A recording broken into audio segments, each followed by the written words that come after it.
Vou mostrando como sou e vou sendo como posso, jogando meu corpo no mundo. Bem-vindos mais uma vez à minha sala colorida. Fiquem à vontade, pode entrar, que está começando agora o nosso videocast Café, Cor e Estilo. E eu sou Nambi Awake, consultora de imagem, estilo e colorista pessoal.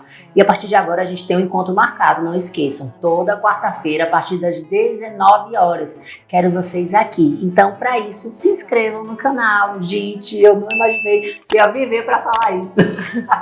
Ative as notificações, dê o seu arrasou, conhecido como joinha, e compartilha. Aproveita para comentar também. Se você gostou, diz lá o que você achou, vamos interagir para que nosso canal possa crescer e a gente traga cada vez mais conteúdos que vocês gostem e histórias interessantes. E a gente não pode deixar de agradecer os nossos patrocinadores e apoiadores, porque sem eles, projetos como esse não podem acontecer.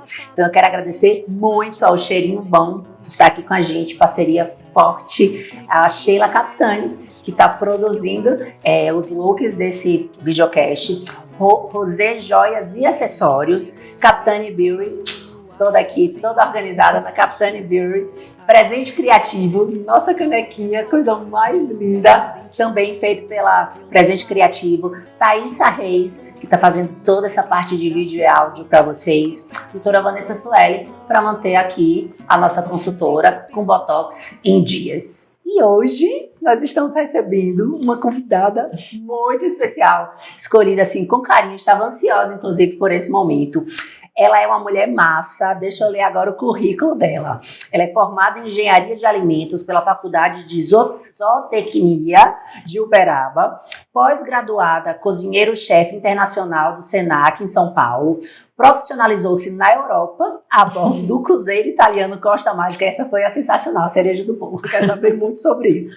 Trabalhou em São Paulo com grandes nomes da culinária brasileira. Em 2018, ela participou do reality show de TV The Taste Brasil, no canal GNT, e atualmente representante do Cerrado Baiano no projeto Bahia Além do Dendê, proprietária, empresária, ou seja, ela é empresária também, da marca Padoquinha. E mãe, claro que essa é a principal função dela, mãe do Francisco e da Lucy, a chefe Marina Sabino.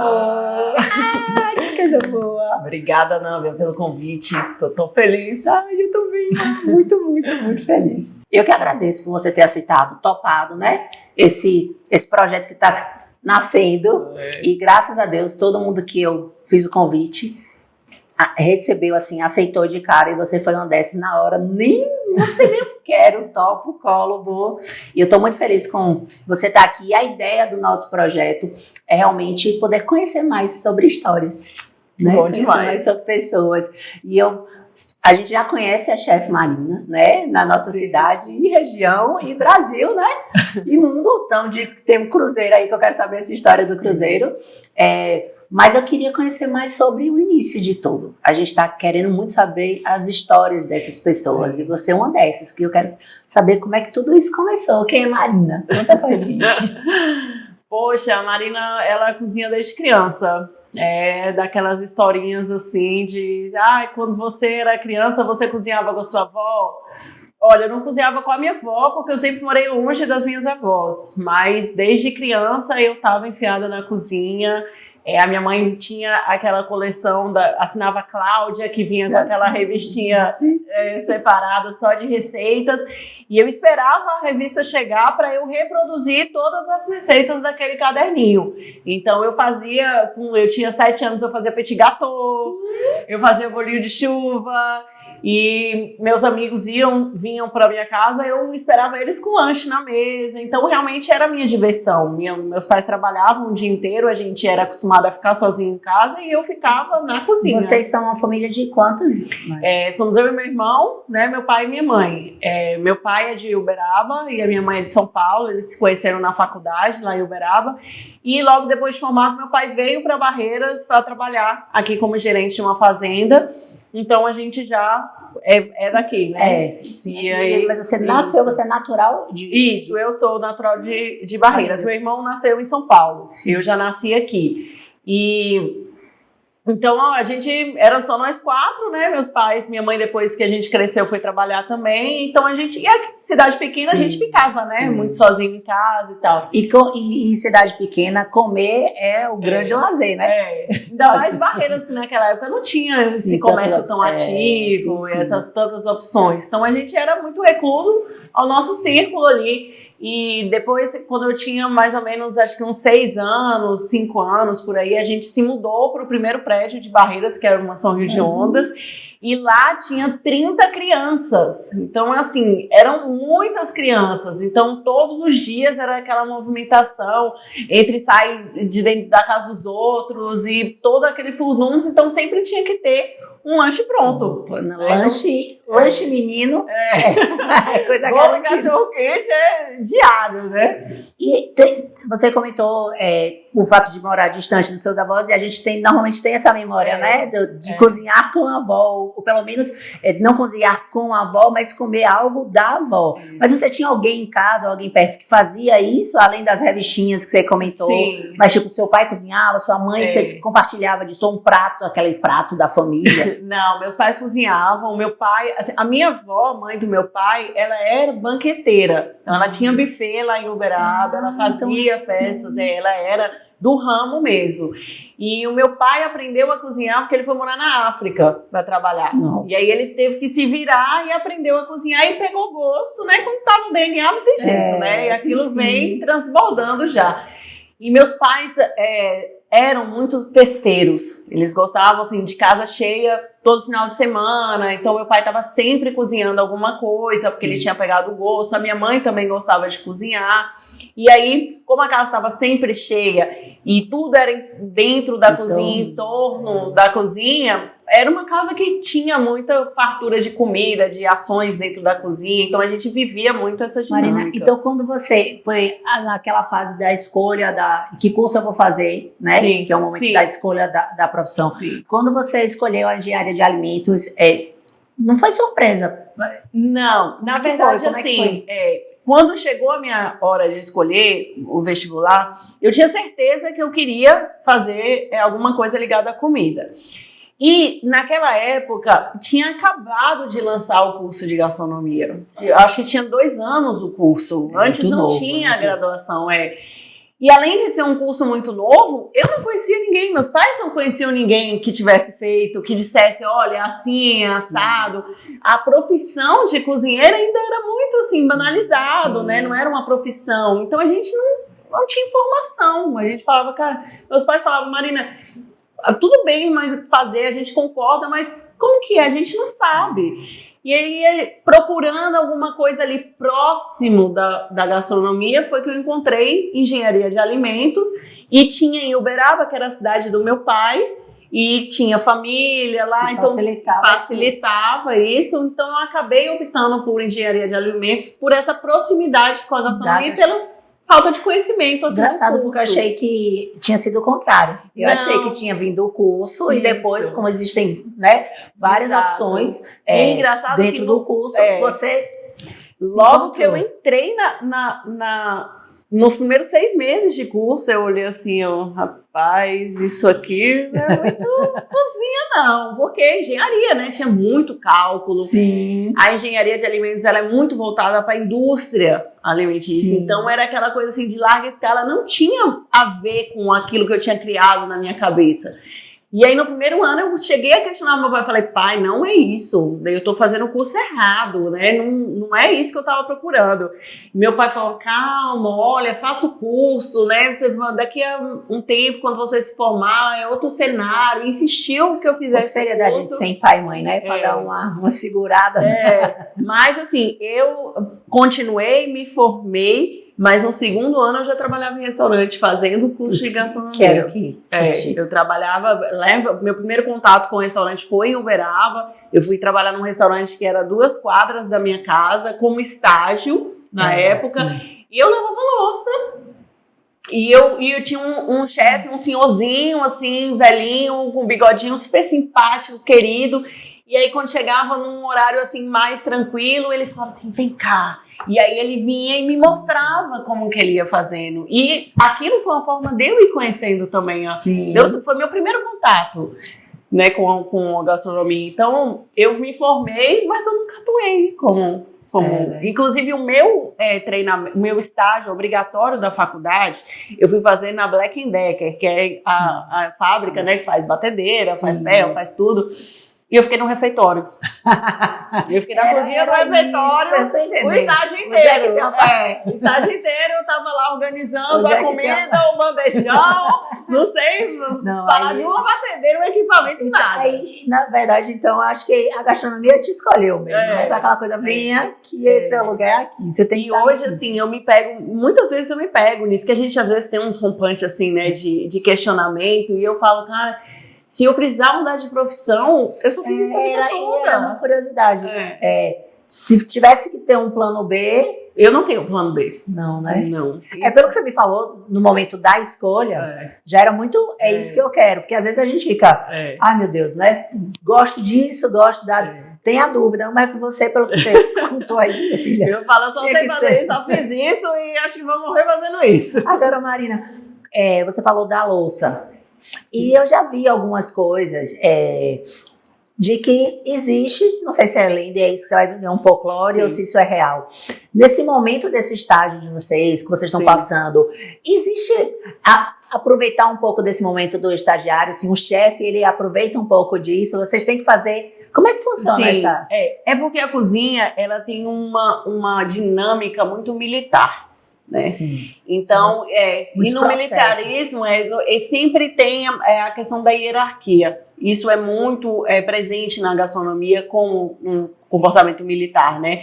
Então é muita filosofia de que você tem que começar de baixo, sim, até subir. A questão da hierarquia é muito forte dentro da cozinha. Então, assim, hoje já modernizou muito. Hoje você consegue pular algumas etapas baseado no seu currículo de estudo, de formação, né, de investimento nisso. Mas é realmente ainda assim um processo de desconstrução, porque inicialmente é a base do estagiário lá de baixo, vai subindo até... Tem que desde lavar louça, a limpeza da cozinha, tem todo um processo de... É também um comportamento comum, porque eu costumo dizer que na cozinha, diferente do escritório, quando você falta, o seu trabalho não fica acumulado para o dia seguinte. Alguém tem que fazer o seu trabalho. Naqueles dias, naquele momento, sim, naquela hora. O prato tem que sair, a produção tem que ser feita. Então todo mundo tem que saber fazer tudo. Sim. Se o cara da louça faltou, a louça não vai ficar para o dia seguinte. Então o cozinheiro vai ter que saber lavar a louça, saber operar a máquina. E tá uma cozinha toda suja do dia, né? Você iniciar um trabalho com... Não tem como. E até mesmo durante o serviço, você precisa de uma coisa ou outra, se o cara não tá lá, você vai ter que lavar, você vai ter que utilizar de novo. Então isso acaba criando um ambiente de que todo mundo tem que fazer tudo realmente. E aí eu fiquei surpresa na hora da apresentação do seu currículo, essa coisa do cruzeiro. Sim. Que eu realmente era uma pauta que eu desconhecia e eu achei massa. Me conta como é que foi isso. Em que momento eu tinha me formado em engenharia de alimentos e aí eu fui para São Paulo para fazer a pós em gastronomia, que era um curso que eles tinham acabado de lançar para quem era formado na área de alimentos. Então, se você já fosse formado em alguma área de alimentos, você poderia fazer esse curso de pós-graduação, que era 2 anos só de prática de cozinha. Era um ano de prática de cozinha. Então, você não tinha parte teórica, porque você já tinha tido na faculdade de alimentos. Sim. Então, eu fui para fazer essa pós, e lá eu conheci fiz amizade com a menina da minha sala e tal, não sei o que, e em determinado momento ela falou assim, que o sonho dela sempre tinha sido trabalhar em cruzeiro. E aí eu falei, poxa, nunca nem tinha ouvido falar, né? Uma coisa que... eu não conhecia essa realidade. E aí ela me contou sobre como era e como ela tinha vontade, porque rodava a Europa, rodava vários países e não sei o quê. Ela tinha muita vontade, que ela já tinha feito várias seleções e não tinha conseguido passar. e que ela tinha uma seleção, ia fazer uma nova seleção no dia seguinte, e se eu não iria com ela lá para, né, dar um apoio. Vou, te dou esse apoio, vamos lá. Chegou lá, fui acompanhá-la e em determinado momento a pessoa que estava lá falou assim, por que você não se inscreve também? Aproveita que você está aqui e já vai no bolo. E eu fui, sabe quando você vai indo, assim, a maré vai te levando, e você vai... E eu fiz despretensiosamente, sem saber direito o que eu estava fazendo, e de repente eu passei. E ela passou? Não. Ai, meu Deus. Aí abalou a amizade, tudo, né? Pula essa vaga, exato. Mas foi uma coisa super inocente, porque eu não tinha contato, não sabia. Eu fui. Gente, Deus faz assim, ele prepara. Cada um. E aí eu passei, e foi tudo muito rápido, sabe? Eu passei, logo você tinha que fazer um curso da Marinha para você poder trabalhar no navio. Então você tinha que ficar 15 dias em Santos, fazendo todo esse preparatório da Marinha e um curso da empresa também de cruzeiros, para você tirar um certificado e poder estar apto a trabalhar dentro do navio. E como eu fazia essa pós-graduação, que era só de aulas práticas, cada semana era um módulo. Então, para eu ficar 15 dias fora, eu perderia 2 módulos já da minha graduação. Então, eu falei, vou ter que trancar para poder fazer. Só uma dúvida que eu fiquei, nesse momento seu da Marinha, né, que tem que fazer esse curso, tinha alguma coisa a ver com alimento ou em como estar dentro do navio, não, se acontecer alguma coisa desse tipo, era né? de segurança. De segurança, exato. Tá. Só de segurança, era treinamento de incêndio, treinamento de ter que pular no mar, tinha toda questão de segurança mesmo. Tinha o treinamento da empresa, que era sobre, né, as regras da empresa, você tinha que aprender a dinâmica da empresa em si, mas nada a função que você ia desempenhar, não tinha nada disso. E aí eu acabei indo assim, do nada, passei, já na outra semana tinha que fazer esse negócio, já aí tinha que trancar a faculdade, aí eu fui e aquele negócio foi desenrolando assim, e eu terminei, se não me engano, todo esse processo em novembro. A amiga já tinha mudado o turno para não precisar ficar encontrando você. Eu acabei saindo, né, e acabei da faculdade e acabei não encontrando mais com ela, mas assim, mantemos contato até hoje, foi superado essa questão, mas, e aí eu terminei em novembro esse curso, e aí eles falaram assim, olha, agora tem que esperar a data para que você for chamado, né? Provavelmente você pode ser chamado daqui 1 mês até 12 meses, nunca se sabe. Você vai ter que ficar aguardando. Que prazo, né? De 1 mês ou 12 meses. Exato, não tem data certa.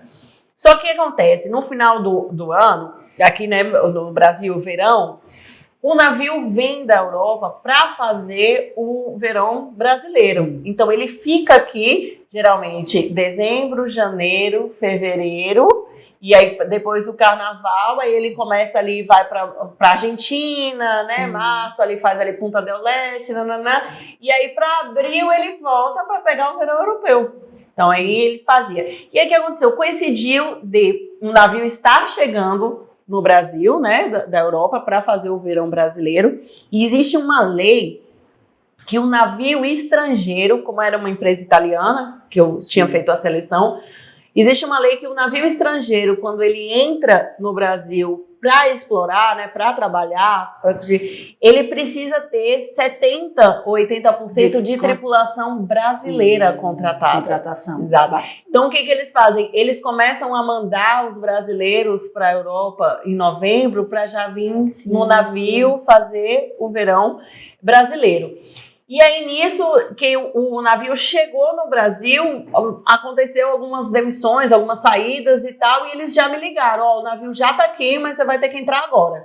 Porque geralmente eles mandavam para a pessoa vir já dentro do navio, né?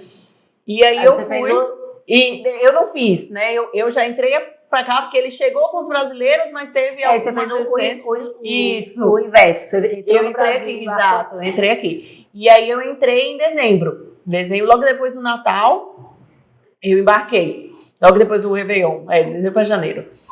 E aí eu embarquei e fiz a temporada brasileira, depois a gente fez o Nordeste, a gente ficou ali, né, Santos, Rio, depois Bahia, e aí depois Argentina, Punta del Este, né, e tal, e aí depois fez o crossing para para a Europa. E o crossing é muito bacana, que são 15 dias de navegação do Brasil isso que eu queria saber. para a Se Itália. nesse percurso, como que funciona? Tipo, para armazenar o alimento, ele fica O que acontece? O navio, ele faz uma viagem dele, dura geralmente de 7 a 10 dias, que é quando você, passageiro, entra, Sim. você vai curtir ali a sua viagem, geralmente são 7 ou 10 dias. Então, o que ele faz? No mês de dezembro, ele faz a mesma viagem 4 vezes, porque a viagem dura 7 dias, aí desembarca você, Sim, vai embarcar pega. outros. Então, toda segunda-feira você está no mesmo lugar, toda terça você está no mesmo lugar, toda quarta você está no mesmo lugar. Fez aquele mês, aí ele vai para outra rota. Faz mais um mês, aquela rota. E assim vai. Então, quando a gente chega na Europa, a mesma coisa. Toda segunda-feira você está numa cidade, toda terça você está na outra cidade, e você consegue ir curtindo aquela cidade. Porque você curte um pouquinho, na outra segunda você está lá de novo. E aí você curte mais um pouco. Então, quando termina um cruzeiro, ele se reabastece E para receber. são vários restaurantes? São Sim. vários restaurantes. Depende do tamanho, né?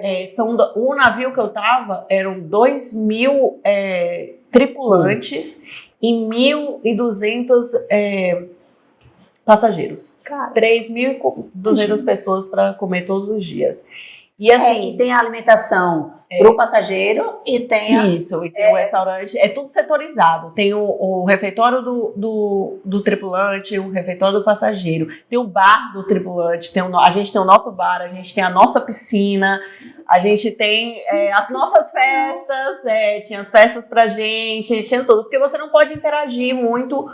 Você não pode circular na área de passageiro e tudo tal. Então você tem o seu bar, você tem a sua piscina. Traz um... Desculpa, Marina, mas peraí, traz um cafezinho que a gente tá aqui nesse bate-papo falando de comida, falando de Obrigada. toma pelo menos um café. E hoje eu soube que a Cheirinho Bom trouxe chocolate quente. Ai, que delícia. Que eles não brincam em serviço. E aí eu falei, não, vamos trazer. Eu sabia, o papo é comida, inclusive depois tem comida boa ali também pra gente poder degustar. Olha o cheirinho. É cheirinho bom, né? Cheirinho é bem Cheirinho bom, literalmente. mesmo. Sim, desculpe, vamos tomando nosso cafezinho e vamos conversando. Então quer dizer que vocês têm uma área... Isso, a gente tem tudo pra gente também. Então, assim, você vive ali aquela vida, né? Você fica...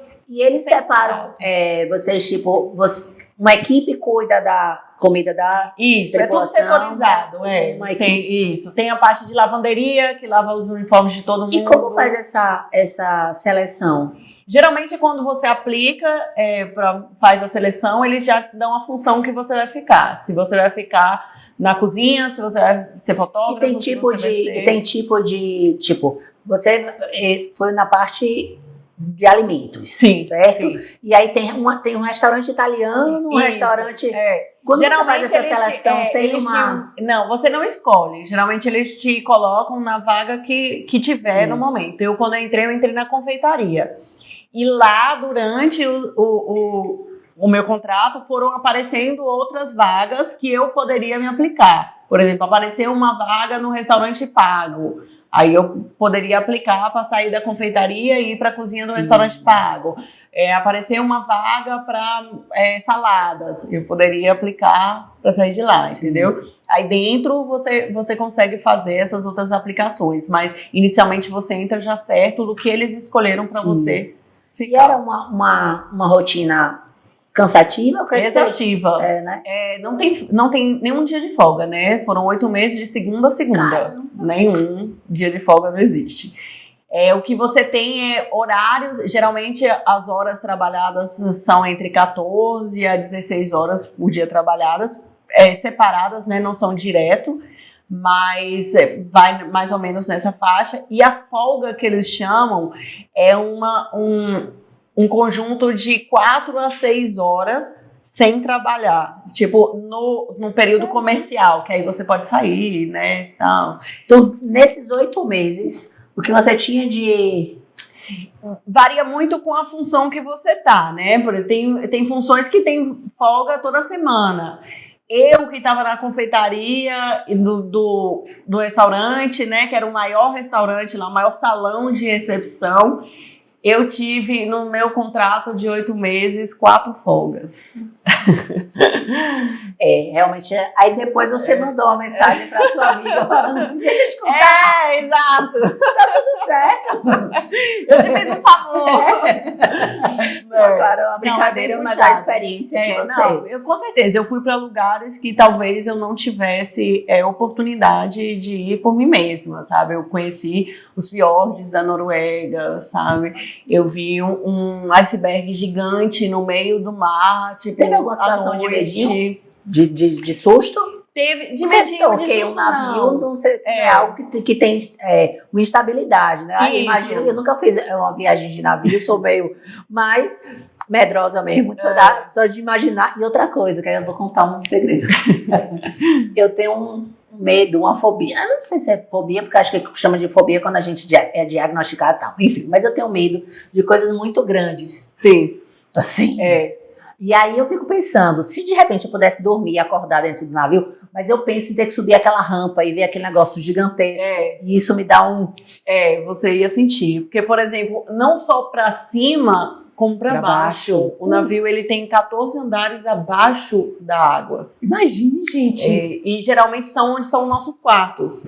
Então, assim, os quartos geralmente são no 6º, no 7º, até o 6º e o 7º andar abaixo da água. E outros são quartos que não tem janela, né? Aquela coisa bem...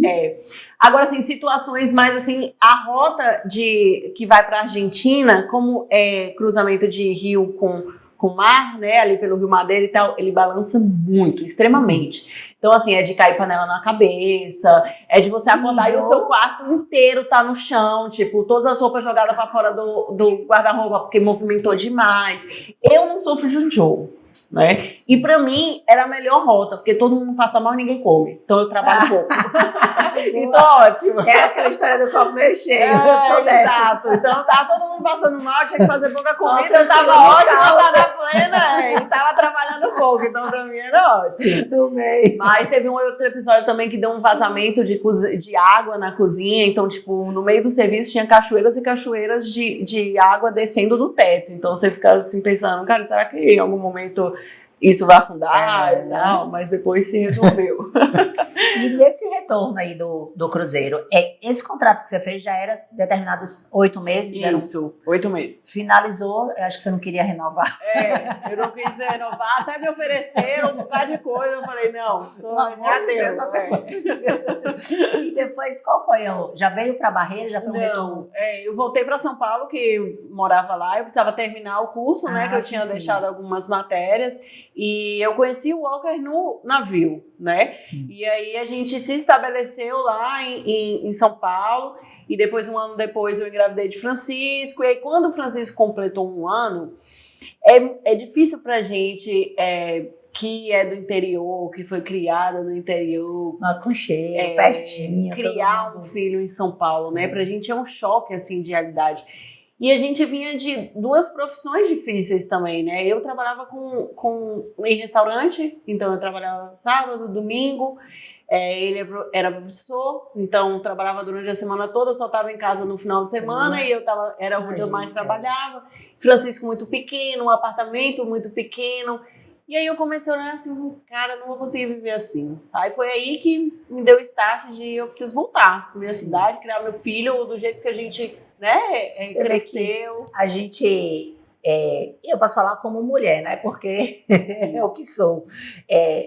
A gente pode estar completo, a gente pode estar se realizando, mas a maternidade tem um peso, né? Pode estar bem, mas se a gente não vê que não está seguro, se estiver bem, estiver tranquilo, a gente voa. Mas quando a gente sente qualquer tipo de insegurança, ou de que eu podia ser um pouco melhor, na hora a gente, vamos recalcular a rota, né? Exatamente. E aí foi esse sentimento que fez, então... Foi o sentimento de realmente poder proporcionar para ele uma qualidade de vida que a gente teve na infância, né? Eu tive uma infância maravilhosa aqui. Eu cresci dentro de fazenda, né? Solta na rua, com um prédio com 30 crianças, entrando de casa em casa, aquela coisa toda. E me apertou muito ver a infância dele assim tão restrita naquela vida de São Paulo. E aí, em 2013, a gente voltou. Ele nasceu em 2012, em 2013 eu voltei para Barreiras. Depois tinha passado 10 anos fora. Bastante tempo. 12 assim, anos.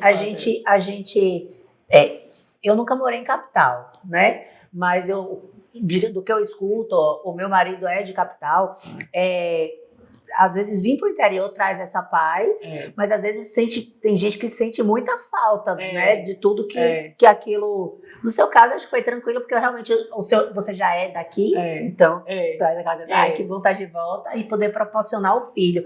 Mas quando você voltou, já tinha algum projeto em mente ou foi tipo, não, a gente vai e quando chegar lá... Não, foi meio que a gente vai e quando a gente chega lá, a gente vê, né? Existe uma carência muito grande de profissional nessa área nessa área da gastronomia. Então, quando as pessoas ficaram sabendo que eu ia voltar com aquela bagagem que eu já tinha profissional, choveu muitos convites, né, de trabalho já, todo mundo tentando ali pegar, né? E aí eu acabei fechando com a Confraria na época, que era um restaurante mais conceituado aqui. Então eu já vim certo, né? Que eu ia trabalhar lá, eles já tinham conversado comigo e tal. Então eu vim e realmente comecei a trabalhar lá, fiquei na parte de eventos com eles, né? Eles faziam bastante eventos.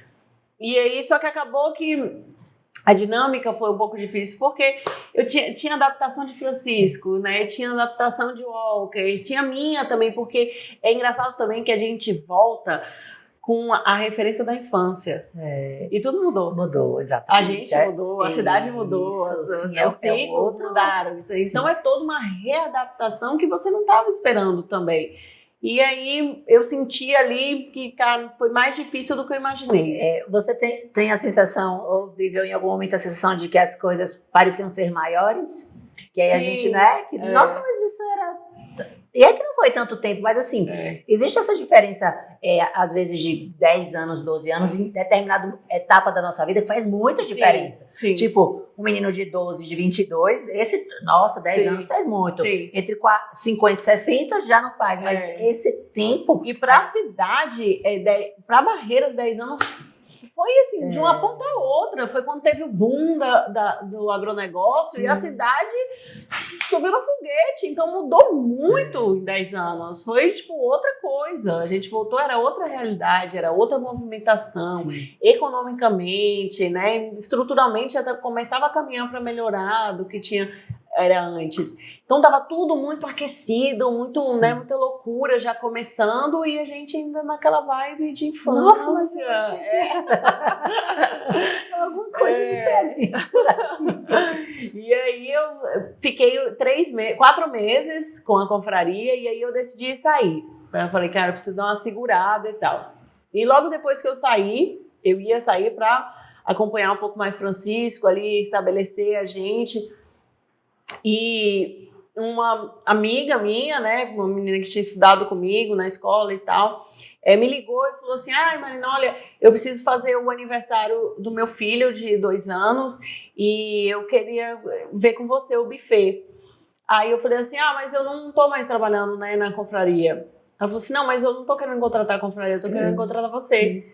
Aí eu, mas não tem jeito, né, como é que eu vou fazer? Ela... Não sei, se vira, dá seus pulos. Pronto. Aí eu, tá bom, então tá. Pá, corri atrás de louça, corri atrás de coisa, produzi as coisas e fui. Era em Luiz Eduardo. Fiquei tudo dentro do carro, fui para Luiz Eduardo e fiz uma coisa diferente. Naquela época não tinha ainda mini comidinha, né? Aquela coisa que eu, com a minha experiência de buffet, que eu trabalhei em buffet em São Paulo, peguei, né? Aqui era o aniversário infantil, era um salgadinho só, pronto, acabou, cachorro quente. Aí eu entrei com mini prato, né? Eu entrei com isso, com aquilo. E aí todo mundo, e tal, e começou a criar. E aí, quando terminou o evento, ela virou para mim e falou assim, olha, todo mundo gostou. Se você quiser realmente fazer isso, eu te ajudo, eu te indico, eu vou arrumando ali meu pessoal, meus amigos, sempre estão fazendo aí festa. Aquela coisa do interior voltou. Exato. Aí você disse, eu sabia que eu não tinha enganado. A gente tem esse senso de coletividade muito grande, né? E aí foi assim que eu comecei. Aí eu entrei muito atendendo o agronegócio. Eu comecei a atender fazenda, que recepcionava pessoas de fora, né? eventos, tudo muito em torno. Então, assim, meu público era 100% Luiz Eduardo. Eu atendia muito lá. E foquei bastante nessa parte do evento mesmo, do buffet. Sim. Mas aí depois de 2 anos de buffet, eu comecei a sentir, as pessoas me pediam também, né? Poxa, você não vai abrir seu espaço, você não vai abrir um restaurante, sua comida é tão gostosa. Porque a gente tinha que ficar, e eu sei, eu posso falar, a gente tinha que ficar esperando ser convidada para um evento que a gente inventava. Buffet, Marina. Ou então, qual é a próxima data que tem da família que a gente vai? Exato. E aí foi aí que começou a surgir a ideia do restaurante, mas também foi mais um ano de planejamento, de encontrar... Essa parte do restaurante uma pauta também que eu queria ver, algo que... Porque assim, até então, pelo que você falou de toda a história e tal, você trabalhava para restaurantes, Sim, né? sim. E abrir algo, aí entra o lado empreendedora do negócio, né? Sim. Isso é algo que, nesses cursos, né, que vocês fazem na faculdade mesmo, eles ensinam isso? Eles preparam vocês para isso? Eles preparam, sim. Eles fazem. A gente tem muitas matérias sobre, né, economia, sobre gestão de restaurante, tudo tal. Mas muitas vezes a gente nem imagina, né? É uma realidade, assim, às vezes muito distante. E eu digo assim, que eu comecei a idealizar a partir do momento que eu voltei para minha cidade. Foi a oportunidade que eu tive de me ver empreendedora, porque lá em São Paulo, uma cidade grande, é mais difícil, você é mais uma, né? Sim. É tudo muito, é uma luta maior. Aqui, quando eu comecei com essa ideia do restaurante, comecei a pensar sobre, as pessoas começaram a me pedir, a falar sobre também, eu lembro que eu contratei uma empresa que é de um menino daqui, de Barreiras também, que é cello, só que ele mora em Aracaju há muitos anos, mas aí eu contratei ele para desenvolver uma marca para o restaurante, não tinha nome, não tinha nada. E aí ele falou, né, olha, Marina, primeiro eu contratei ele para desenvolver uma marca pessoal, né, quando eu comecei a trabalhar com buffet. E aí ele sugeriu o chefe Marina Sabino. Por quê? Ele falou assim, você é de Barreiras, as pessoas te conhecem, então você deve usar o seu nome. Não adianta você usar, tipo, deguste, ou um nome assim, Malagueta. Porque se você usar a sua identidade, as pessoas vão te reconhecer. Então é importante, você tá na sua cidade, usa seu nome. Claro, bota a cara pra fora e vamos lá. E aí eu criei o chefe Marina Sabino, que era de eventos, e depois, quando eu fui criar o restaurante, a gente pegou uma casinha, né, que era ali, antes era uma antiga escola, né, e reformou ali. E a porta só abria por dentro, né? Então o cliente tinha que esperar a gente abrir a porta. Era uma questão de segurança, porque a porta era de vidro e tal. Mas aí deu aquela impressão de casa. Porque alguém tem que abrir a porta para você. Tá? Você não chega na casa de alguém e abre a porta. Ou às vezes você chega num restaurante, a porta tá, mas você só entra. Ali alguém tinha que abrir a porta para você. Então aí, daí que surgiu Casa Marina. O nome, porque por causa dessa ação. E aí eu fui criando essa identidade minha mesmo, de me reconhecer como dentro da minha cidade. Essa fase é gostosa, né? Da gente poder, tanto tempo ir em lugares prontos, né?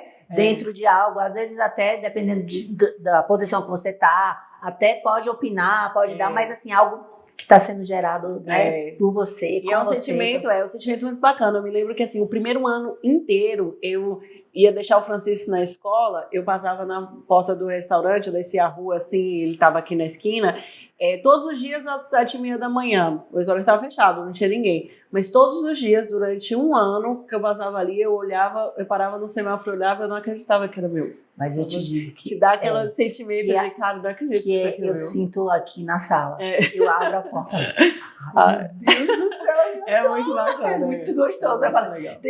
Às vezes nas redes sociais a gente acaba compartilhando muita coisa e diz que eu emociono, assim, eu boto meu LPzinho e falo, meu Deus, eu ainda não acredito que é bom, né? É muito você legal. curtir isso. Eu digo sempre, a gente precisa dar valor realmente a cada coisa, a cada Sim. conquista, a cada etapa, né? Porque isso é que constrói. Com certeza o seu restaurante foi o que foi, e a gente, todo mundo tem boas lembranças e fala, Sim. porque isso é fruto dessa história toda que a gente E é o que gera a imagem da marca, né? Você sim, traz sim. a gente costuma dizer que o CNPJ não tem coração, né? A empresa não tem coração, mas o nome da empresa, a marca, ela tem coração, é o seu coração, é a sua alma, é aquilo que você deu para a empresa. Então ali é que está, né? Sim. E quando chegou nessa parte de agora eu cuido de funcionário, eu vejo preço de prato, como é que foi? E criar, né? Porque é um processo criativo. Eu tenho essa ideia de que é uma coisa muito artística também, né? Sim. Então, como é que foi administrar essas duas, se vê dessas duas formas? Eu acho que a loucura ali é tão grande, é tão corrido, que você não assimila muito. Você vai... Você faz, né? Você faz, Você quer que aconteça, você tá... e você faz compra, e você paga a conta, e você é psicólogo de funcionário, e você faz comida, e você faz evento, e você volta pra casa. Eu digo assim, casa de ferreiro espelho de pau, que na minha casa eu sou a rainha do delivery, né? Se puder pedir água mineral pelo delivery, eu vou pedir, porque eu não vou cozinhar, eu já passo o dia cozinhando, resolvendo coisa de cozinha e comprando coisa. Se serve de consolo, normalmente o marido usa o que eu digo pra ele não usar. Ele pergunta se acha que é só pra confirmar, assim. Amor, tá bom. Aí eu olho e falo assim, mas acho que você podia usar. Ah, tá certo. Aí ele sai do jeito que ele falou, então tá ótimo. Tem uma consultora aí que tá dando valor. Mas assim, eu sempre fui uma criança criativa. Né? Eu sempre gostei de artes, eu sempre gostei de pintura. Então, assim, criar para mim não é tão difícil. Eu conheço alguns amigos da área que sofrem mais no processo criativo. Eu não sofro tanto, mas eu também tenho que ter momentos. Entendeu? Eu tenho inspiração. Rompantes de inspiração. É bacana até a gente entrar nessa parte da criação, do criativo, porque aí eu vou puxar um pouco sobre as cores, né? Que é muito essa parte criativa, e aí dessa parte eu entendo um pouquinho. Ana, inclusive foi quando eu falei, né, a gente na nossa reunião de pauta com toda a minha equipe que está aqui, toda linda, e eu pensando nos nomes para esse primeiro momento, eu falei, não, eu quero uma pessoa de cada segmento que eu consiga, né? E aí a gente pensa logo um videocast com a consultora e deve ser alguma coisa de moda, de tendência e tal, então vão ser pessoas que falam só de beleza. Eu falei, não. E aí quando eu trouxe o nome, eu falei assim, nossa, mas eu falei, porque a ideia é exatamente o contrário. E se a gente for analisar, tudo é imagem, né? Sim. Tudo é imagem. A imagem não é só vestir, a imagem é comportamento, a imagem é muita coisa. Então, eu vejo essa relação com a comida, com a culinária, a gastronomia, essa coisa da cor. Muito. Que se a gente olhar um prato preto e branco, e se a gente olhar esse mesmo prato colorido, com certeza. De repente você não tinha vontade. Se quiser, então aí a minha diretora depois quiser botar uma fotinha de um prato preto e branco e colorido, tá bom, viu? Para poder ilustrar. Então eu queria fazer eu até peguei umas fotos, dei uma ousada ali no seu Instagram, saí cutucando, achei umas fotinhas e trouxe pra gente poder falar. Então, olha isso, né? Exato. A mistura que a gente traz de cores para que a gente olhe e fala, tenho vontade, né? A gente come com os olhos, né? Isso? É muito próximo, né, a gastronomia da moda, assim, sim, da questão da imagem, justamente porque quando você olha um prato, você consegue não só visualizar a cor dele, mas a questão das texturas, assim, como os tecidos e tal. E você se sente atraído por aquilo. Marina, porque vocês pensam, quando a gente vê esses programas, as louças, vocês escuro, não só essa questão de ter que ser raso, mas eu percebo também... Sim. A questão é uma coisa que está muito presente na cozinha, a questão da geometria, né? De altura, de trazer... tem muito prato que a gente tem que projetar o alimento para cima. para que ele possa aparecer para fora do prato, né? E outros que a gente acaba colocando ele para dentro do prato como se fosse uma preciosidade, né? Aquela coisa que você vai procurar ali, a cereja do bolo para comer. Então tem a questão geométrica que, assim, é muito forte. Eu peguei um outro. Olha como faz toda a diferença, exato, né? A gente tem, vamos pensar nesse prato, só nesses tons. Olha como esse fúcsia traz o... Exato. E a gente tem a louça que vem numa maneira mais fechada, o molho que já vem mais aberto, branco, vem a parte de outras cores compondo e porque esse é o mimo, né? Exato. Que não é o sabor exatamente, né? É aquela coisa do mimo. Aqui, eu vou trazer a cor pra gente olhar assim, nossa, que lindo. Que é o brinco. Se a gente for mexendo, a gente vai encontrando cada vez mais semelhanças. E aí, quando a gente vai... A paleta de cor também, que a gente vai ver. Então, anda muito junto. A importância da cor, eu falo muito com as minhas coloridas, quando eu tô fazendo a coloração pessoal. É tão importante quanto, porque acho muito legal essa questão de você saber a cor que te valoriza, né? Sim. A coloração pessoal é realmente algo que transforma, que mexe com muitas pessoas, você identificar nada limitador, porque ainda existe algumas pessoas que têm receio, eu vou fazer uma coloração e vou ficar presa àquela cartela, e a ideia é exatamente contrária, você ficar livre, você vai ter uma cartela para você saber, isso me deixa mais bonita, isso me valoriza, né? Mas a gente poder usar a cor de forma adequada, ideal, ao nosso favor. Então, para cada coisa. Então, ainda que você esteja fora da cartela, mas é a colorida, sabe? Imagina um prato todo preto. Só se for algo assim muito, né? Que você queira realmente causar alguma impressão aquilo. Mas do contrário, você vai querer fazer essa mistura, você vai querer trazer a cor, porque na hora que a gente bate o olho, por isso que eu digo, colorido é muito mais bonito. Sempre colorido é muito, muito mais bonito. E é engraçado como a gastronomia também, assim como a moda, ela sofreu essa mudança, né? Por exemplo, a gente saiu da cozinha escondida para a cozinha à vista. Porque as pessoas querem ver as cores da cozinha, querem ver aquela movimentação. O processo. Exato. Assim como você quer ver a moda, você quer ver a roupa da pessoa, o adorno, né? Aquela coisa da beleza mesmo. A cozinha passou por essa desmistificação. E vocês têm uma profissão em que a indumentária, né, o que vocês utilizam é algo muito fechado. Isso. Ou era branco, ou muito escuro. E hoje eu tenho visto que vocês estão mais coloridinhos. Apesar assim, da gastronomia andar muito junto da moda, fisicamente, visualmente, a gente não participa da moda, né? Porque a gente tá sempre naquela roupa enorme, que é a doma, fechada, com touca na cabeça, sem maquiagem, sem brinco, sem poder estar, assim, na moda, né? Tanto é que, pra mim mesmo, é muito difícil me ver na moda, porque o meu dia a dia não tem muito disso. E muitas vezes também as pessoas nem me reconhecem quando eu me visto, quando eu me arrumo, que chega a tomar um susto, né? Porque tá acostumada com aquele visual mais fechado que é a cozinha, né? Sim. Sem todas essas coisas que compõem a moda. Mas aí a gente tem... A Doma também passou por esse processo, né? De modernização e tal. Então, hoje a gente tem cortes geométricos, né? A gente vem com outros tecidos. Hoje a gente tem inclusão do dry fit para ficar uma coisa mais fresca, né? Imagino, gente, na cozinha, né? Exato. E também para quebrar essa coisa do fechado, ele traz um pouco de transparência, movimento, né? Desenha um pouco mais. A gente entra com outras cores, né? A gente entra com uma paleta, às vezes tom pastel ou tom vivo, né? Entra muito preto, vermelho agora. Eu mesmo adotei uma cor mais pro marrom, né, pro tom pastel mais fechado, pro amarelo escuro, justamente pela questão da personalidade de cerrado, de interior, né, que eu já trabalho. Se tinha alguma relação, porque a gente vê que o estilo de comida que você traz, né, que você traz essa identidade do cerrado, é algo que você tá aí sempre à frente disso, se tem a ver... Né? Tem tudo a ver, né, com a questão da cor. Por exemplo, eu que trabalho muito com peixe de rio.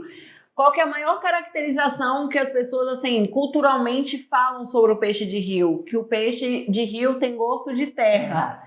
Então, quando a gente vai comer o peixe, a gente associa a terra. Então, o prato já vem numa cor de barro, né? A doma já vem numa cor de marrom, assim, mais puxado para o barro. Então, é toda uma questão da colorimetria. Exatamente. E isso é o que eu estava falando, que a gente usar ao nosso favor, de forma inteligente, de forma intencional, né? A gente poder fazer essa associação. Exatamente, a cor ela tem esse poder de remeter a algo, né? A gente pensar em fazer. Quando a gente pensa, como você usou bem, a terra, né? O que é que remete? Quando a gente pensa no verde, o que é que a gente pensa? Então, a gente poder usar isso. Agora, puxando um outro, eu quero depois falar um pouco mais dessa parte dessa bandeira mesmo que você carrega na gastronomia, de levar o nosso tempero, né? Sim. Mas eu queria que você falasse um pouquinho do programa. Sim. Porque foi um susto. De repente, eu vejo Marina na televisão e aí pronto, Barreira só falava sobre isso. Marina, você veio um programa. Como é que foi isso? Me conte tudo. Menina, foi uma loucura também. Foi a mesma pegada do navio. Não sabia o que estava fazendo. Outra pessoa que foi lá e falou pra mim, faz isso aqui. Foi uma inscrição? Foi uma inscrição. Eu tava viajando, eu tava em Uberlândia pro casamento de um amigo daqui de Barreiras. E eu tava lá no hotel, me arrumando e tal. E eu recebi uma mensagem falando assim, olha, Marina, eu vi aqui que tem inscrição pro DTX Brasil até hoje. Aquele era o último dia. Mulher, se inscreve aí e tal. E o DTX era o único programa de gastronomia que eu gostava de assistir na época. Assim, eu já tinha assistido 2 temporadas e tal. Eu falei, enquanto eu estava ali fazendo hora e me arrumando, eu fui ali tentando fazer a inscrição e olhando. E aí acabei fazendo a inscrição. Só quando terminou a inscrição, você não recebe assim, um e-mail, alguma coisa, não recebemos sua inscrição, nada. Eu falei, bom, também esqueci. Agora, essa pessoa que te deu a dica, essa pessoa que te deu a dica, ela também se inscreveu? Não. E aí, não, eu já tinha caçado minha ficha. Eu não vou dar mensagem pra Maria. Não me conte, não, você não vai acabar. A vaga é dela. Não, mas não era, não. Mas enfim, vai ficar feio pra mim. Mas você não tem nem culpa, coitada. É só que a estrela, quando chega, tem gente que tem uma estrelinha, mas Deus bota a mão. Aí tem gente que chega e fala, no caso, o foco.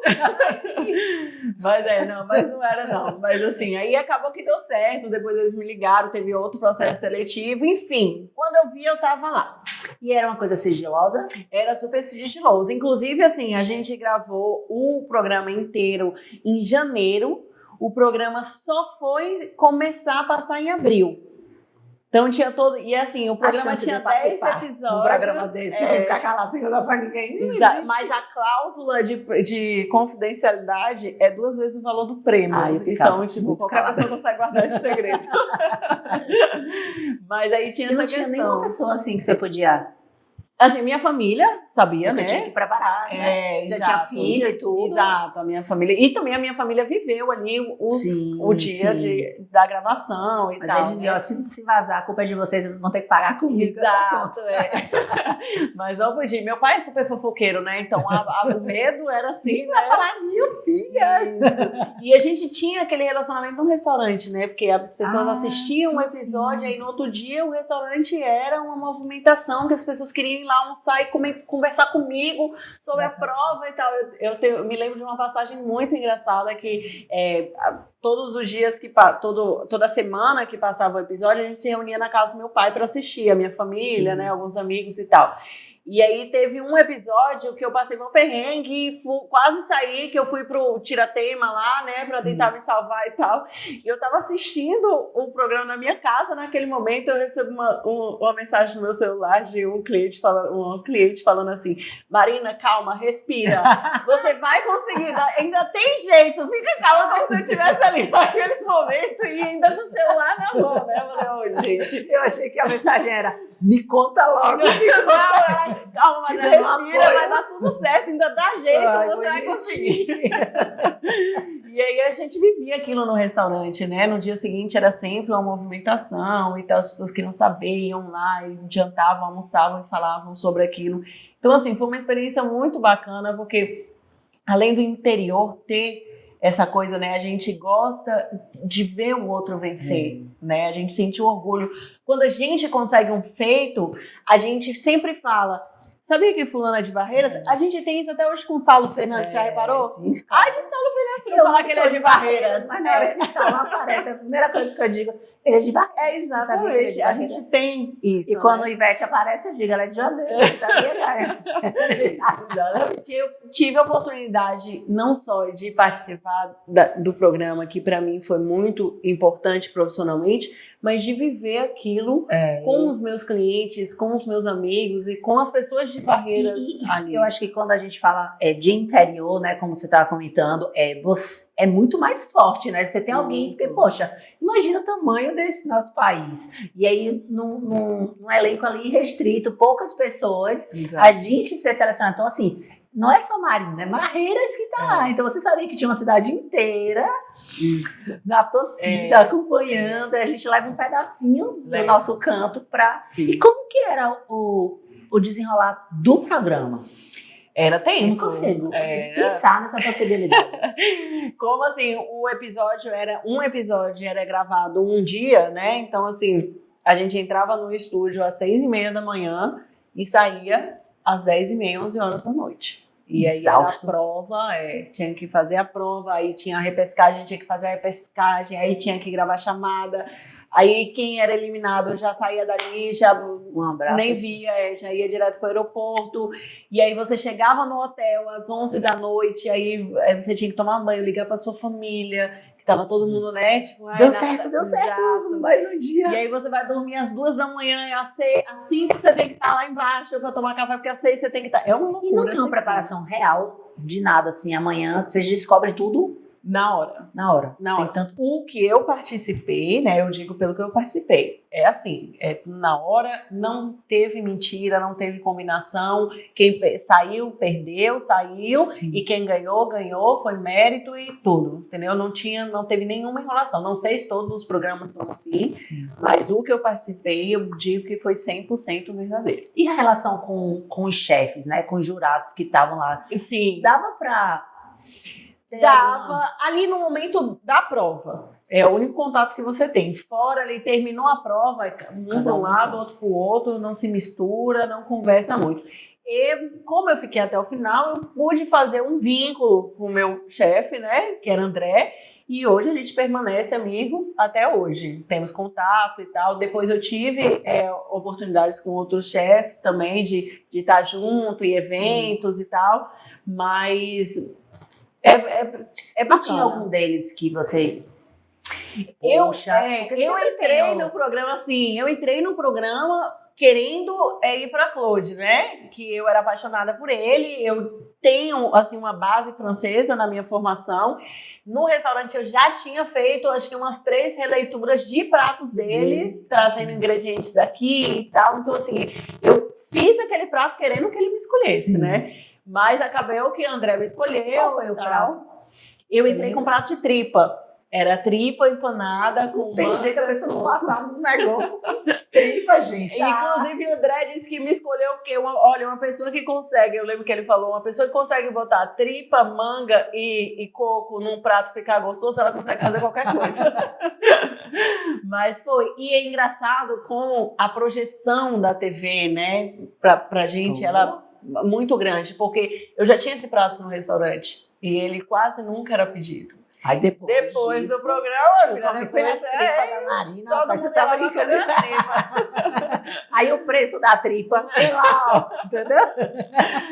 Mas aí a tripa também, depois do programa, ela voltou com uma roupa diferente. Claro, um glamour a mais, né? Uma imagem mais trabalhada, sim, e tal. Sim. Que a gente acaba que aprende muito a refinar. Como a gente aprende também a se vestir, a gente, sim, aprende também a montar um prato. Né? E é isso, o estilo também, ele vai mexer. Ninguém é um estilo a vida inteira. A gente vai passando por momentos da vida. Então, sim, assim, eu não sou a mesma Nanda que se vestia e que adorava se vestir como adolescente. Sim. Com os saltos, com curtos, com brará, né? Aí daqui a pouco, à medida que você vai mudando a vida, vai tendo um filho, vai mudando uma profissão, o seu vai vestir transformando. acompanha isso. E eu imagino que também vocês vivem esse processo, Com né? certeza. Vai se descobrindo, pô, gosto mais disso. É, Um prato que eu trabalhava dessa forma, agora eu consigo trabalhar ele, é bacana. né? Deve É. ser um negócio bacana. E aí, quando chega, vocês conseguiram manter uma relação dentro dos convidados, dos Sim, participantes? Tem sim. alguém que você...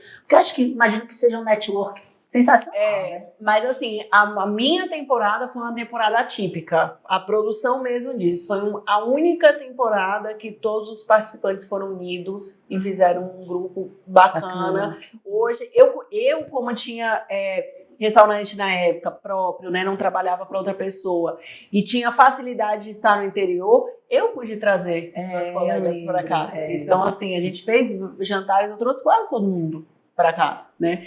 E foi muito bacana essa experiência e aproveitar isso. E o interior, e eu me lembro que no último jantar, que foi o dos finalistas, que eu trouxe todo mundo que foi para a final junto comigo, os meninos ficaram impressionados que eles falaram assim, na minha cidade eu não fui reconhecido, mas em Barreiras, eu levei lá no Vieirinho, as pessoas queriam tirar foto com eles, gente, eu sou famoso em Barreiras. E é justamente essa coisa que Barreiras não perde para lugar nenhum nessa questão do acolhimento, né, da receptividade, da identidade, a gente se identifica com a pessoa, né, a gente tá ali, a gente se orgulha, a gente bota pra cima, e eu acho isso incrível. E a cozinha traz muito disso também, né? Esse acolhimento, essa vontade de estar junto e tal. E compartilhar, né? Eu acho, assim, compartilhar que depende. Se eu estiver comendo meu pratinho e alguém botar um garfinho... Mas quando a gente tá com uma coisa muito boa, a gente quer, vem cá, vem ver também, vem provar também, Exato. Traz muito isso. E como é que foi o momento que você entendeu que o restaurante...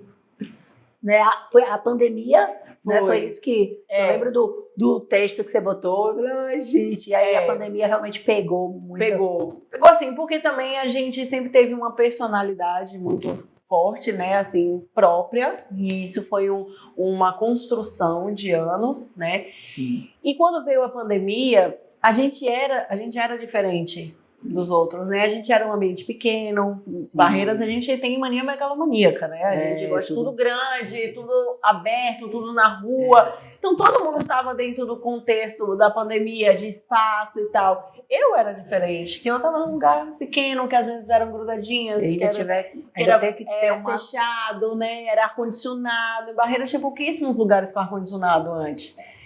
E aí o que aconteceu? Eles pegaram muito no meu pé, porque tem que dar espaço de mesa. Gente, eu tinha 35 lugares. Se eu fosse dar o espaço que eles queriam, eu ficava com 12. Como que eu ia segurar um restaurante com 12? E o pequeno, né, a pequena empresa, ela sofre mais nesses períodos pandêmicos e de estruturação longa.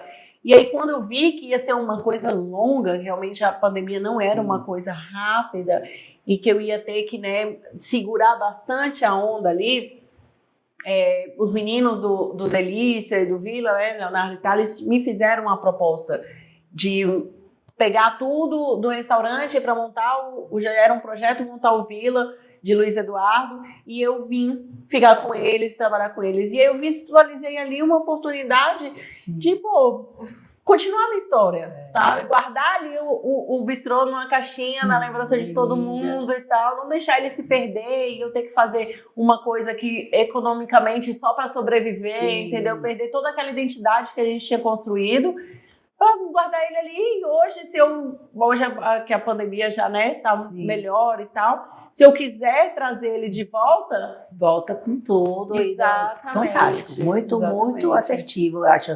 Esse seu pensamento e como você levou isso. Mas deu aquela coisa porque era o seu primeiro momento empreendedora, né? Sim. E aí deu aquela, caramba, empreender, acho que de repente não quero mais brincar disso, deixa eu ficar... Mas assim, eu sou a maior paga-língua que você vai conhecer na sua vida. Sou eu. Sabe? Não tem jeito. Eu falei que eu nunca mais... Eu tenho uma amiga que diz que a gente tá na vida só para pagar boleto e língua. Só pra isso. Essa sou eu, essa sua amiga é minha irmã, com certeza. Mas deu. Mas assim, eu tinha também uma coisa. Eu nunca fiquei triste com o fechamento do Bistro. Assim, claro que eu senti. Só que pra mim, ficar triste era se eu fechasse porque a comida era ruim. Ah, sim. Ou porque o atendimento era ruim. Não era essa a questão. Sim. Então, tipo, eu encerrei ali aquele ciclo feliz. Tipo, sabe, pô, eu construí uma história, eu tive uma referência, eu criei uma identidade própria, assim, pra cidade, sabe? Sim. A gente virou, assim, referência realmente. Então, fechar o bistrô, eu abri um novo capítulo pra mim. E veio realmente assim, você abriu aquilo, né? Iniciou algo que hoje, se a gente tem alguns outros, tem essa referência, Graças tem essa a Deus, memória de que veio, né? Exato. E isso é muito bacana, que você vai carregar, é um legado que você deixou e que depois, como você falou, resolver em algum outro momento reabrir, algo que vai ser muito bacana. Mas eu já passei dessa fase aí do ranço, eu já tô... Pois é, porque a gente temos novos projetos e eu quero saber. Inclusive um, pra mim, bem surpreendente até, que é um curso. Como que é esse? A gente veio pro online, né? Que foi a maneira de se reinventar. É sensacional. E aí eu fui pro online e realmente foi uma surpresa pra mim. Eu também nunca me imaginei, né, no online. Eu nunca fui de ficar muito falando na frente da câmera. Eu tenho super dificuldade. Eu tô vendo. Você pode até ver assim, muita gente manda mensagem pra mim sobre o curso. Nossa, você fala de uma maneira tão leve. Gente, eu demoro horas pra gravar um negócio, porque eu tenho que repetir 550 e temos vezes. informações. Eu achei que eu tinha. Eu falei pra Thaís que eu devo ter aquele negócio de dislexia e nunca fui diagnosticada. Porque tem vezes que eu passo horas pra falar uma frase, eu me embanano toda, entendeu? Então é custoso pra mim, mas ao mesmo tempo foi uma maneira de inovar, realmente. Porque assim, eu tinha esse curso, né, que chamava Funcionárias do Lar, que eu dava na casa dos meus clientes, né? Eu dava esse treinamento. E eu tinha cliente que já tinha comprado o curso comigo 4 vezes, porque mudou funcionária. Ah, Marina, já esqueceu, vai de novo lá em casa. Só que aquilo começava a ficar financeiramente pesado para a pessoa, porque ela fazia um investimento várias vezes e aquilo acabava se perdendo, entendeu? Se a funcionária saísse ou, né, se passasse muito tempo, 2 anos. E aí eu trouxe para o online por quê? Mais de uma pessoa pode assistir. A pessoa compra aquilo, é para ela. Ela pode mostrar para a mãe dela assistir, ela pode mostrar para a funcionária dela, para a funcionária da mãe dela, entendeu? Então, trouxe essa eternidade, essa facilidade. E trouxe também, entrou no caminho da pandemia, né? Que a gente ficou em casa. E cozinhar em casa explodiu na pandemia. Todo mundo.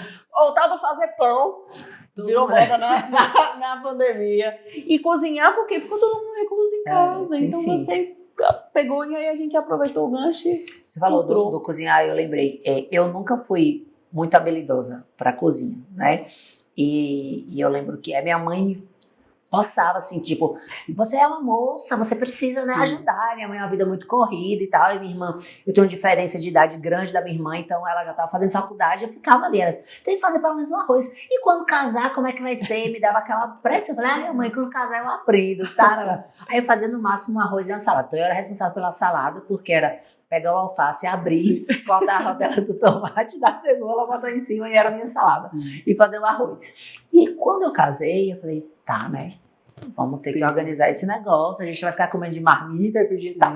E aí eu lembro muito, até hoje, quando junto a família e tem essas conversas, aí eu liguei pra minha sogra, porque minha sogra cozinha muito bem. Minha mãe desenrola, porque sempre teve uma vida muito corrida. Então é sempre o básico. E aí eu liguei pra minha mãe, não conseguia falar com minha mãe, liguei pra minha sogra, morrendo de vergonha, né? Sogra, porque eu queria fazer um feijão. E como é que usa panela de pressão? Como é que faz? E ela em Recife, tadinha. Minha filha, faça assim. Você vai pegar a panela, vai botar aí. E ela me dizendo o que é que tinha que colocar. E eu fazendo. E até hoje a gente brinca com isso. Essa moça, a primeira vez que você fazer um feijão, ela teve eu tinha uma cliente que me pediu uma receita. Ai, Marina, me ajuda, me dá uma receita. Eu não me lembro o que era também, mas era, vamos supor, arroz. Uma coisa bem básica, que ela não conseguia fazer nada. Eu fui escrever, digitei a receita direitinho no WhatsApp, mandei pra ela. Aí ela me respondeu assim, eu tinha assim, você coloca cebola e alho a gosto. Aí ela, Marina, esse cebola e alho a gosto é pra ficar com gosto de cebola? Aí eu disse, mulher, peraí que eu vou escrever direitinho aqui. Corte uma cebola. Gente, mas porque para algumas pessoas é tão fácil, para outras pessoas. E aí, assim, hoje eu desenrolo, porque queria agradar o marido, fazer aquela média, aí eu falei, não, vou deixar minha sogra chegar a passar vergonha. Minha mãe ficava super orgulhosa. Toda vez que minha mãe ia me visitar, ficava pro meu pai, tá vendo, Lucinha? Olha pra isso que ela fez. E eu lá, mas hoje, a internet... mas a internet modificou muito isso. Primeiro porque hoje você consegue acessar uma receita em 10 segundos. Você consegue descobrir como faz aquilo em 10 segundos, né? Só você acessar ali no Google, botar biscoito chipa, você vai saber como fazer um biscoito chipa. Sim, sim. E também o curso trouxe o quê? Os homens para a cozinha. Isso é fantástico. Porque eles começaram a entrar também, eles começaram a despertar o interesse por cozinhar. A mulher sai um pouco também desse papel de ser a que cozinha e tal. E o homem começa a entrar na cozinha. Sim. E para isso a internet é que trouxe ele para fora. Porque o homem, assim, se você não dá mastigadinho, né, é mais difícil. Então, assim, a internet, ela dá mastigado. Então foi aí que ele entrou. Assim. E agora homens, o curso tá aí, pode comprar que vocês vão, 30 receitinhas. Tá? E outra coisa, não deu volta, pausa. Exato. Mas é porque falou rápido, pulou, não tem problema, filha. Você pausa, você volta ali, sai mastigado. A internet é incrível. E da maca, né? E aí, quando voltou, porque veio essa parte do curso online, fez ali bonitinho, um projeto muito bacana. Inclusive, eu fiquei encantada na época dos vídeos. Eu entrei, como assim que você ia soltando umas pílulazinhas, uma coisa no Instagram, e me trouxe bons frutos. E aí, na hora que eu vi, falei, como assim? Outra coisa que me chamou a atenção é você, super consciente disso aí, né? Porque a gente que já vê o trabalho pronto, super desenvolta, falando, achei sensacional a ideia. Você realmente está à frente. Mas me conte da maca, como é que... Cara, a maca foi assim, uma bola que a gente chutou pro gol.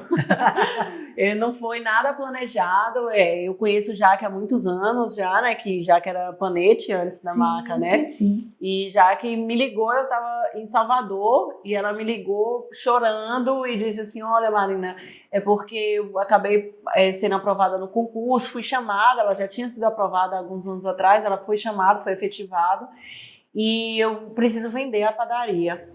Que não pode ter exclusividade e tal, né? E eu não posso mais ser gestora, então eu preciso vender a padaria. E aí eu queria muito que fosse você, a nova dona. Aí eu falei, olha, Jaque, não tenho interesse, sabe? Porque primeiro não mexo com pão, né? O pão não é meu forte, faço um pão ou outro e tal. E não tô no momento empreendedor, então não tô comprando nada, empreendendo em nada e tal. Então, assim, não tem interesse. E eu tô viajando também, eu tava em Salvador no dia. Ela falou assim, não, mas pensa, quando você voltar de viagem, eu quero te mostrar lá dentro e tudo e tal. Eu falei, tá bom. E aí, quando eu voltei, eu fiquei realmente pensando naquilo. E eu me lembrei que a minha mãe já tinha feito o curso de panificação, que a minha mãe teve uma época que quis empreender na panificação. Então, ela foi lá e fez um curso em São Paulo com o melhor chefe lá de pães, o Timura e tal, não sei o quê. Eu pensei na minha mãe na época. Eu falei, às vezes o negócio tá pronto, é a oportunidade da minha mãe de entrar no negócio. E aí, quando eu voltei, a Jaque me procurou novamente. E aí, eu falei, Jaque, olha, eu vou oferecer pra minha mãe. Se ela se animar, talvez eu ajude ela e tal, e bote pra funcionar. E aí, conversei com a minha mãe, mas de jeito nenhum, eu vou passar pão agora, eu quero lá saber de pão, Marina, não. Vou fazer meu pãozinho de hobby aqui, nada de comprar padaria, não. Falei, olha, Jaque, voltei, falei, olha, Jaque, não vai rolar, não. Pode oferecer pra outra pessoa. Aí ela virou pra mim e falou assim, eu não quero oferecer pra outra pessoa, eu só quero oferecer pra você. Eu falei, mulher, mas eu não tô comprando nada. Aí ela, depois a gente resolve isso. Eu falei, moço, me dá aqui, tá chutando a bola pra mim, então me dá, que eu vou ter, de algum jeito eu vou ter que fazer esse gol. E aí saiu. E aí eu entrei, tomei uma surra do pão, Nos primeiros meses, ele, além de me dar uma surra, de me bater, ele me humilhou, né? Como o pão de fermentação natural faz. E, assim, ainda é uma relação um pouco conflituosa, né? Entre nós dois. Mas Então foi um desafio também, né? Foi um desafio. Até mesmo porque também eu transformei o que era Panete antes, que era só pães. Eu trouxe tudo aquilo que eu já tinha, né? Que era a linha de congelados, Sim. que era a linha de acompanhamentos, que era a linha de refeições. Então, assim, incluir tudo aquilo, ainda tomando uma surra do pão, realmente foi um desafio. Mas foi também o que me segurou, sabe, aqui, porque Sim. eu tava eu tava dando muito consultoria em fazenda, eu tava remanejando muita coisa, eu passava muito tempo fora, muito tempo viajando, e eu tava com dificuldade de ficar aqui, sabe, e de criar, e de estudar, e de olhar de novo para o cenário da minha cidade, para a gastronomia da minha cidade, sabe, e aí esse negócio assim, local, a padaria, e eu estar aqui, me trouxe de volta. E aí foi daí que começou a voltar a minha vontade de empreender de novo e de realmente voltar para a cena. E uma coisa assim menor, né? Pela a estrutura que você tem lá, é uma coisa que você tem maior controle. Porque quanto maior a gente vai crescendo, mais pessoas a gente precisa ter, né? Uma demanda maior. E eu acho que ali você está oferecendo bem. Né? É uma qualidade que a gente já está acostumada. Com certeza. Um ambiente que também é a sua cara, que a gente entra, que realmente parece que você tinha construído. Foi uma coisa mesmo que eu achei assim, de Deus, ó, tudo já está prontinho aqui, tá? Vamos só esperar. E a qualidade mesmo. E eu acho que é algo que você deve entrar também. Assim como você passava na frente do restaurante e olhava, acho que é um lugar que você pode entrar e dizer assim, nossa, que delícia. Tá aqui, né? E ainda mais com cheirinho de pão. E a comida e a moda, elas trazem muito isso, né? Porque a moda, ela pode ser bonita, né? A gente pode ter uma roupa glamurosa e tal, mas se ela não for confortável, você não consegue vestir ela todos os dias. Você consegue vestir ela em ocasiões. E a comida, ela sempre traz, ela tem que trazer, pelo menos, aquilo que você espera quando você come, o conforto. Sim. Eu costumo dizer que ninguém chega pra comer e fala assim, ai que saco, agora eu vou almoçar. Gente, é a melhor hora do dia a hora que você vai comer. Então a comida, ela remete a esse conforto. E eu acredito que a roupa também. Sim. Ela pode ser bonita, ela pode ser linda, maravilhosa, mas se ela não for confortável, se ela não te abraçar, se você não se sentir bem nela, não faz sentido pra você, né? Fantástico, amei. Eu acho que só falta agora eu e Nambi abrimos um negócio junto. Acho que deu bem. Moda e comida, tudo a ver, tá vendo? E já tem gente se escalando aqui pro nosso projeto. E a gente tem um quadro, né, pra fechar com chave de ouro, que é uma brincadeirinha que a gente faz, que é um bate-bola, mas de uma forma um pouquinho diferente. Que é o nosso com estilo, sem estilo ou meu estilo, tá? E vamos ver se a gente vai saber de Marina assuntos sobre o estilo dela ou sem estilo, que aí a gente pode brincar à vontade. Temos cartinhas aqui, e ela vai escolher uma. Vou de verde, que é a cor de floresta, sem estilo. Então vamos para perguntas sem estilos. As perguntas são estilos explicando. Perguntas com estilo seriam perguntas que têm a ver com o que você gosta de usar, seu guarda-roupa e escolhas voltadas para essa parte do estilo. Sem estilo são perguntas aleatórias. Eu dei aqui uma puxadinha para o seu segmento, que eu acho que a gente também tem curiosidade sobre isso. E primeira pergunta, feijão por baixo ou por cima do arroz? Feijão em qualquer lugar. Por baixo, por cima, do lado. Só feijão. Ave Maria. Comida preferida? Massa. Qualquer tipo. Amo. E não como de jeito nenhum? Piqui. É a única coisa, gente, que não vai. Fico brava quando? Fico brava quando as pessoas estão com preguiça de fazer as coisas. Preguiça é um negocinho que... Preguiça em cozinha. E na cozinha tenho mania de... Sal. Tenho mania de sal. Eu boto sal em tudo. Me derreto quando... Alguém cozinha pra mim. Que linda, já sabe aí que é derreter. Todo mundo tem medo, ninguém cozinha pra mim, viu? Por isso que eu me derreto quando alguém cozinha. E coentro ou salsa? Coentro. É baiana mesmo, bota assim. Porque eu sou a pessoa que, entre o coentro e a salsa, eu também sou do coentro. Eu amo os dois, mas coentrinho, Coentrinho ele tem esse de limão, assim, delícia. sou desse time também. E Marina, agradecer. Foi ótimo. Muito, Delícia. Acho que a muito. gente podia ficar conversando Mais um horas. pouquinho, né? Podia trazer as delícias da Cheirinho Bom que estão ali guardadinhas pra botar logo aqui na mesa e a gente começar logo. Continuar conversando. Mas eu amei de verdade. Eu acho que muita gente pode conhecer a Marina, que esse é o meu objetivo. Eu espero que eu tenha atingido, porque a chefe que participou do programa, essas coisas a gente já sabe. Mas essa história e o que é que fez você chegar até aqui, eu acho que era curiosidade para mim, para um monte de gente. Tenho certeza que um monte de gente que já te admirava, conhecendo a sua história, te admira ainda mais. Obrigada. Então, foi um prazerzão. Obrigada. Quero abraço. Obrigadão. E você aproveita para se inscrever no nosso canal Cor e Estilo, ativar as notificações. Estou muito youtuber, tô demais. Ó, clica no joinha se você gostou desse vídeo, comenta pra gente poder saber o que é que vocês acharam, a parte que você mais gostou. E é isso, um beijo, fiquem com Deus e quarta-feira a gente tem mais Café com Estilo.